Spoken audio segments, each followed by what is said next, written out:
Perception is a process by which we organize and interpret sensory impressions in order to give meaning to our environment. What we perceive can substantially differ from objective reality. Three factors that influence include the perceiver, the target, and the context of the situation. Factors in the perceiver includes attitudes, motives, interests, experience, and expectations. Factors in the situation include time, work setting, and the social setting. Lastly, but not least, the factors in the target are novelty, motion, sounds, size, background, proximity, and similarity. Consider the following situation to further explain how these factors influence the process of perception. Tracker Joe's is a nationally franchised company that specializes in sports and outdoor products. Recently, the corporate office has been pushing their salespeople to hit newly initiated monthly quotas. Some of the salesmen feel that the sales quotas are unattainable. Spencer, for example, is a great worker, but his numbers tell a different story. Of the 12 salesmen on the team, Spencer is one of the few who is having trouble meeting his monthly quotas. Spencer is the most experienced and senior employee of the 12 on the team, but has recently lost interest in his job. He feels that the company is pushing its salesmen too hard to reach an unrealistic goal. He has always been an employee that values quality over quantity and provides the best service to the client base that he serves. His boss, Mr. Beasley's youthful management style, does not coincide with Spencer's values. He has become complacent in his work, and his attitude towards the company has overall been negatively affected. In the company's March sales meeting, Mr. Beasley took an opportunity to publicly criticize Spencer for not meeting his sales quotas. While David is extroverted, Spencer is more of an introverted employee. Mr. Beasley's constructive criticism was perceived differently by David and Spencer. Rather than taking his feedback positively, Spencer places the blame of his low quotas on Mr. Beasley's tendency to micromanage the team. I just got the numbers in from corporate. They are not good. David's aren't bad, but Spencer, yours are awful. It's really dragging down the whole region. Why can't you be more like David? Well, maybe if you didn't micromanage me like you do, I'd be able to get my numbers up. I mean, this guy's an idiot. He just came here. I've been here for 12 freaking years, and you're gonna tell me how to do something? If you don't watch out, you're gonna be working for David. You know what? I'm out of here.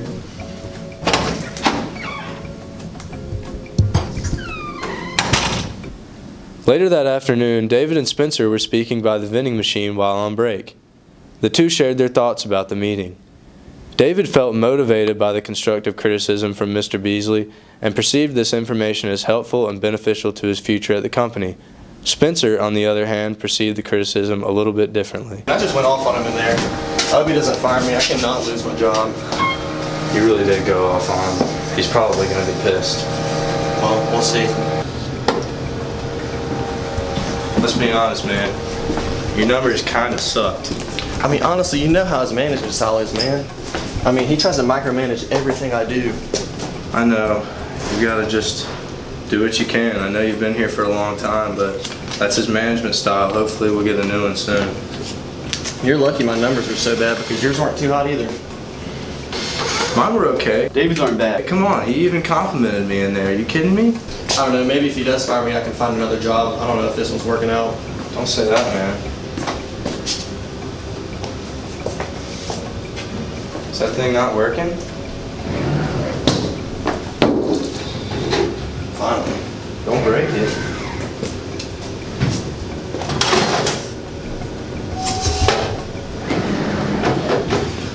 Let's go see if he's calmed down. I mean, do you honestly think that he's not micromanaging everything we do? I feel like his management style suits me pretty well. I mean, he's giving me a good bit of distance, and I do pretty well. I don't know, I see it differently. I feel like if he gave me some more space, I'd be able to get my numbers up. It's obvious that we don't have the same view on his management style. Yeah, I guess you're right. Let's just agree to disagree. Appreciate it. Yep. My main thing is, he didn't have to call me out in front of the entire office like that. I mean, if he wants to talk to me, I'd rather him pull me aside and talk to me in person rather than embarrassing me in front of everybody. That was pretty awkward, I agree. You should have left your numbers out of everyone else's business. All right, guys, we need to talk about what just happened. Mr. Beasley, the perceiver of Spencer's rant, felt that his response was out of line and disrespectful. Spencer, the target, felt that his response was appropriate and applicable to the situation. It is obvious that people's attitudes and experience play an instrumental role in the way information is perceived. That meeting didn't go as planned. Do y'all have anything to say about what happened? Personally, from my point of view, I just feel like you called me out in front of the office and it was really unnecessary and really embarrassing, and I just really didn't appreciate that. That's a good point. David, do you have anything to add? I feel like because I'm more of an outgoing guy, I didn't mind the constructive criticism and the positive feedback David's aren't bad. that you gave me during our meeting. Mr. Beasley agrees that meeting privately with each of his sales team members in the form of performance reviews would be a better alternative. Spencer acknowledges that he spoke out of place and should have come to Mr. Beasley privately with his concerns. Going forward, the company will know how to approach individual grievances, and both parties will benefit from the implemented style of feedback. All right, I'm going to make an executive decision. I think we should have individual performance reviews instead of our monthly meetings from now on. How does that sound? Sounds good to me. I think that's a great idea. All right. Spencer, I just want to apologize for calling you out in front of your peers. I'm sorry too. I wasn't trying to be disrespectful. I just thought you were trying to embarrass me in front of everybody, but I guess I perceived it Since yours are awful. differently.